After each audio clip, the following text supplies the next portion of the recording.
Magandang buhay, SS3B.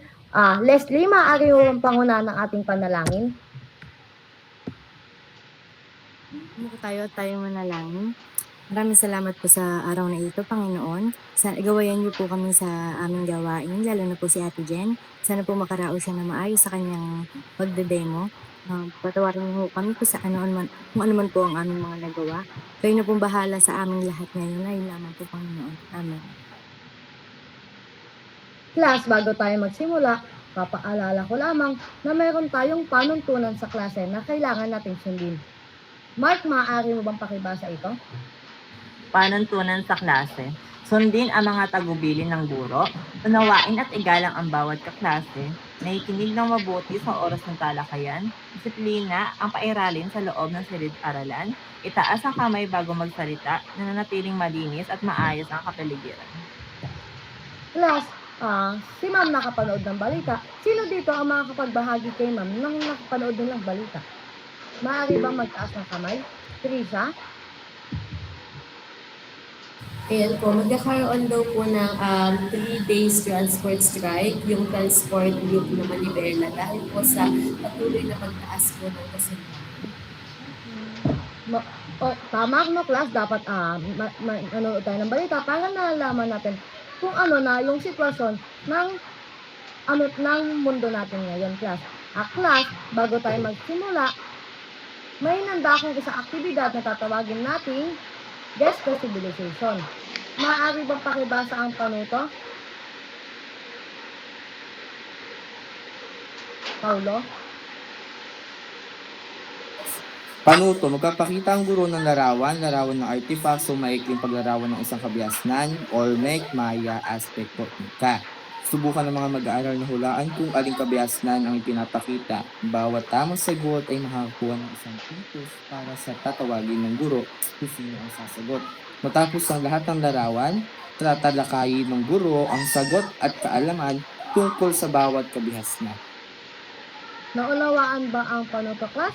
Maki-heart react nga. Tulog! Para sa unang larawan, class, sino ang gustong sumagot? Maaari magtaas ng kamay. Trisha, maaari mo bang sagutin iyan? So nakikita ko po parang Olmec civilization. Para naman sa susunod na larawan, class. Ruth? Based po sa picture, Incas people. Para naman sa huling larawan, class. King? Para po sa akin, ma'am, nakikita ko po yung Maya Civilization since po kilala po yung Maya Civilization sa mga temples and sa mga pyramids po. Class, base sa inyong nakitang larawan, ano sa tingin niyo ang ating tatalakayin ngayong araw? Paulo? Sir, ay ma'am, Mayan, Incas po, and Aztec civilization po. Tama mo, class, dahil ang ating tatalakayin ngayong araw ay ang kabias ng Mesoamerica at Andes, kasama na dito ang binanggit nga ni Paulo na Olmec, Maya, Aztec at Inca, at ang kabias ng Polynesian. Class, bago tayo magtungo sa ating aralin, maaari ba pakibasa ang ating layunin? Leslie? Sa pagtatapos ng aralin, ang mga mag-aaral ay inaasahang matutukoy at maipaliliwanag ang katangian ng Olmec, Maya, Aztec, Inca at Polynesian. Mapahahalagahan ang ambag ng sinaunang kabihasnan sa kasalukuyang lipunan. Makagagawa ng presentasyon tungkol sa mga kabihasnan. Naunawaan ba ang ating layunin, class? Inaasahan ko na hanggang sa ating matapos ang ating talakayan ay matatamasa natin ang ating layunin. Class, sino ang, pag narinig nyo ba ang salitang kabihasnan, ano ang pumapasok sa iyong isipan? Yan. Base sa larawan na iyong nakikita. Robert? Ma'am, based po sa nasa PPT at pagkakaintindi ko po sa kabiasnan po. Pag sinabi po kasi natin kabiasnan, ito po yung maunlad at also po mga organisadong paraan po ng pamumuhay po ng isang tao pagdating po sa lipunan. Kasama dyan po yung nandyan, yung wika, kaugalian at also yung paniniwala at sining. Tama na, class. Ang kabiasnan, class, ay ang paraan ng pamumuhay ng mga tao na nagpapakita ng kanilang kaunlaran at organisadong lipunan. Class, ang kabiasnan din, ito ay ang mga sumusunod na katangian. Nandito nga yung mayroon nga dito yung pamahalaan, sistema ng pamumuno, may kultura, tradisyon, may relihiyon at paniniwala. Naunawaan ba ang kabiasnan, class? Maki-react nga kung naunawaan ang kabiasnan, class. Sumunod, class, dumako naman tayo sa kabias ng Mesoamerica. Ang kabias ng Mesoamerica, class, ito ay umusbong sa Yucatan Peninsula. Ito ay matatagpuan sa timog at gitnang Mexico hanggang sa hilagang bahagi ng kasalukuyang Honduras. Hango ang Mesoamerica sa mga salitang Meso o gitna at Amerika naman ay galing kay Amerigo Vespucci. Ang kabias ng Mesoamerica, class, sinasabi nga dito na ito ay matatagpuan sa timog at gitnang Mexico.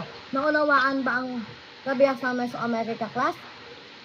Maki-heart react nga.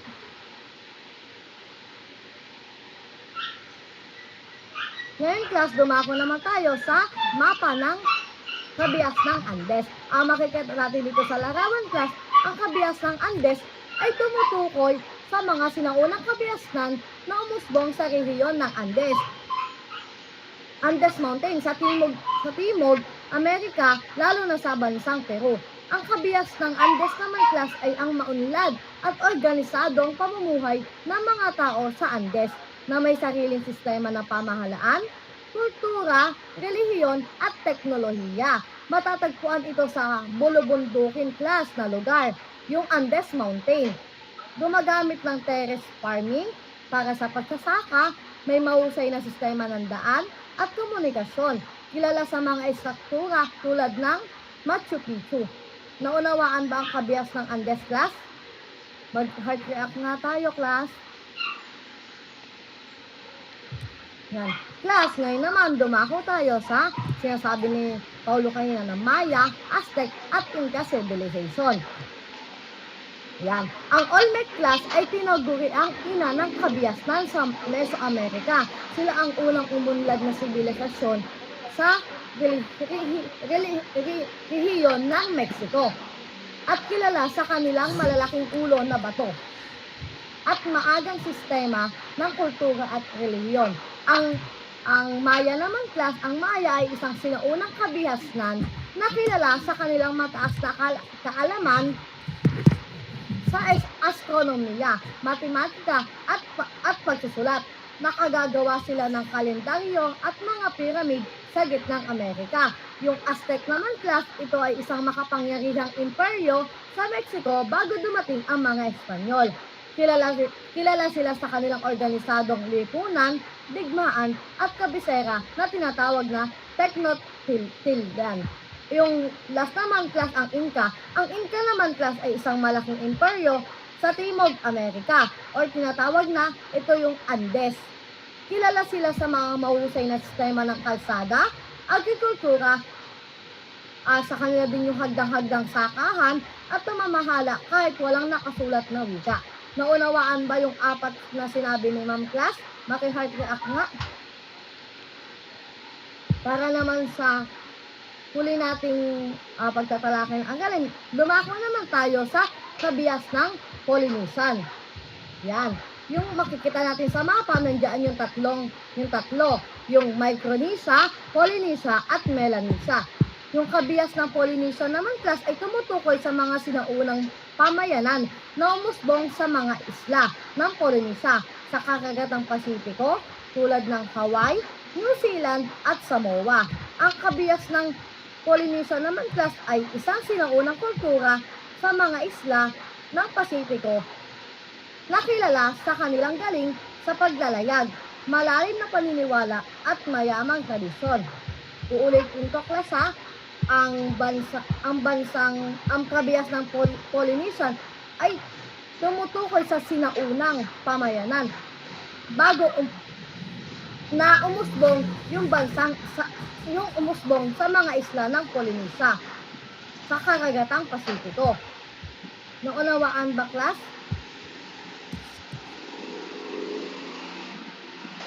Para malaman ko kung tunay nga kayo may nag-iintindihan sa ating aralin, magkakaroon tayo ng aktibidad na tatawagin nating paglalakbay sa sinaunang kabiasnan. Maaari bang pakibasa ang panuto? Robert? Panuto, hahatiin ang klase sa 4 na pangkat.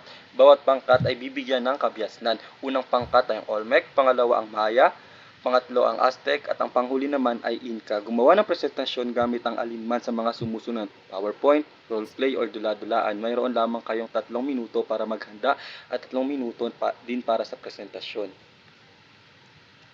Class, narito ang ating pamantayan sa gagawin ninyong presentasyon. Binigay ko na ang magkakagrupo. Maaari na magsimula.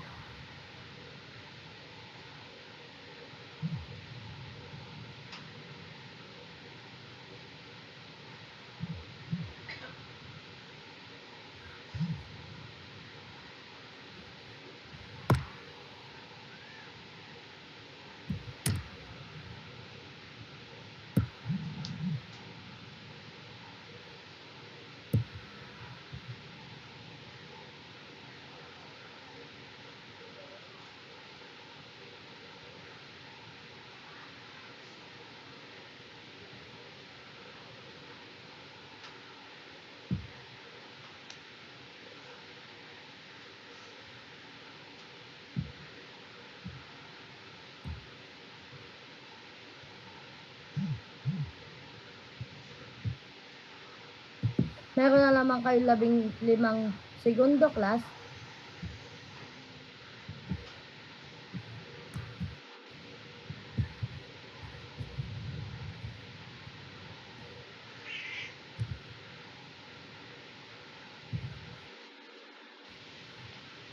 Class, dito na nagtatapos ang ating oras. Maaari na magsalita ang unang grupo.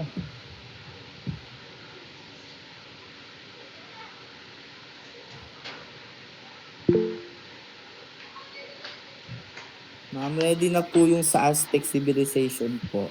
Sige, maaari na kayong magsimula. Ayun po, ang Aztec civilization ay isa sa mga sibilisasyon na advanced sa Mesoamerica, at ang Aztec civilization din po ay matatagpuan sa gitnang bahagi ng Mexico, lalo-lalo na sa paligid ng Lake Texcoco, at ang kabisera po nito ay ang Tenochtitlan na makikita sa Mexico City. Kailan nga ba umusbong ang Aztec civilization? Umusbong po ang Aztec civilization noong ika-14 na siglo at bumagsak naman po noong taong 1521. No, pagdating naman po sa kabuhayan, kilala po ang Aztec civilization pagdating sa pag-maximize po ng agriculture. Kaya kilala sila pagdating sa pagsasaka, lalo na po sa paggamit ng mga chinampas o yung mga floating gardens. Yung mga pananim po nila is mga nasa ibabaw po ng mga tubig. And then pagdating naman po sa uri ng lipunan, mayroon naman po silang sistema ng pamahalaan na kung saan mayroon po mga leader na mandirigma, pare, mga ngalakal po, at also yung mga magsasaka po. Okay, Ayun class. lang po. Para naman sa kabias ng Olmec, maaari na kayo magpresenta.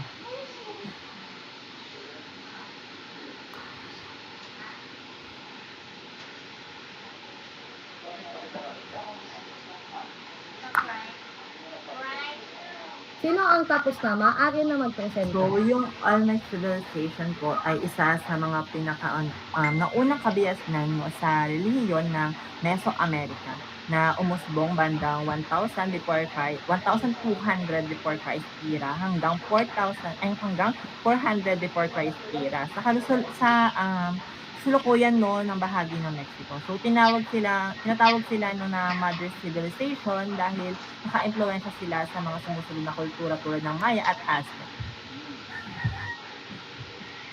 Para naman sa kabias ng Inca, Ayun po. Para naman po sa kabias ng Inca,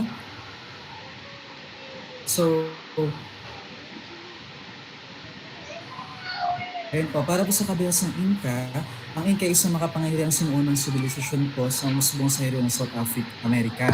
So, particular po ng bulubunduking bahagi ng Andes Mountains. So, ito noong ika-15 siglo na kinilala po bilang pinakamalawak na imperyo sa Colombian America, and ang kabisa nito ay Cusco, na nagsisilbing sentro ng pamahalang reyon at kultura. So ang sistema po ng pamahalaan ng Inca ay isang sentralisadong monarkiya na pinapamunuan po ng Sapa Inca na tinuturing ng pinakamataas na pinuno at may ganap na kapangyarihan. So ang lipunan din po nila ay organisado at malinaw ang struktura kung saan po ang bawat mamamayan ay may tungkulin sa estado.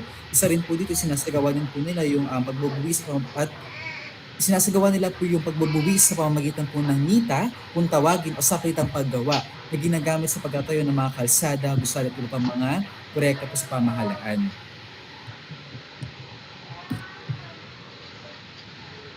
So, gayon din po sa sa aspeto naman po ng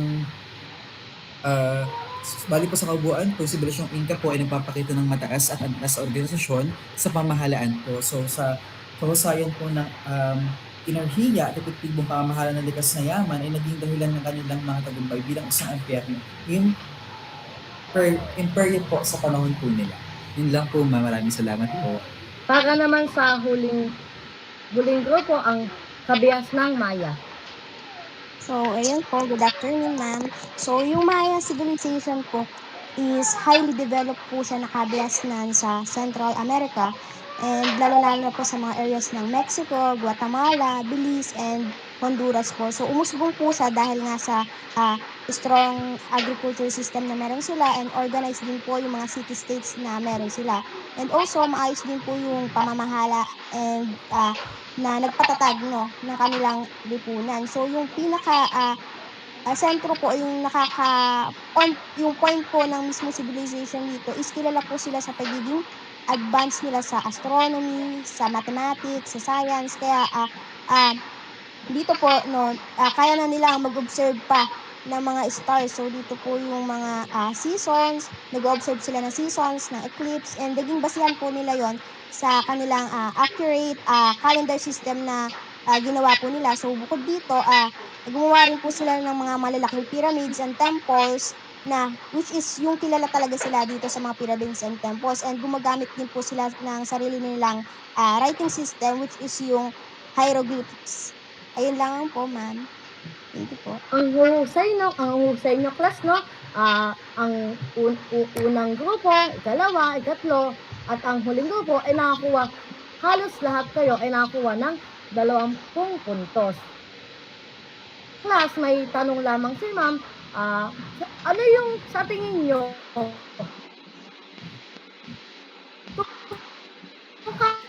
kayo yung malinirahan sa sibilisasyon na yan. Kunwari, buhay na kayo sa sibilisasyon na yan. Sa anong kabiyasan kaya ang pipiliin nyo?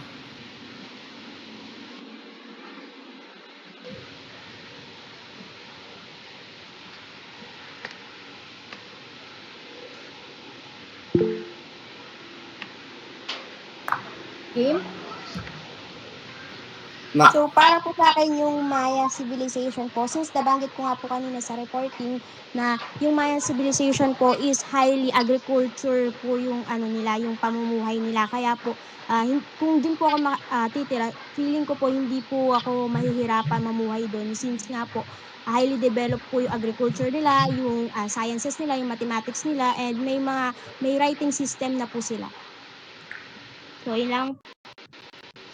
Okay, Chris, no? Salamat sa iyong pagbabahagi, Kim.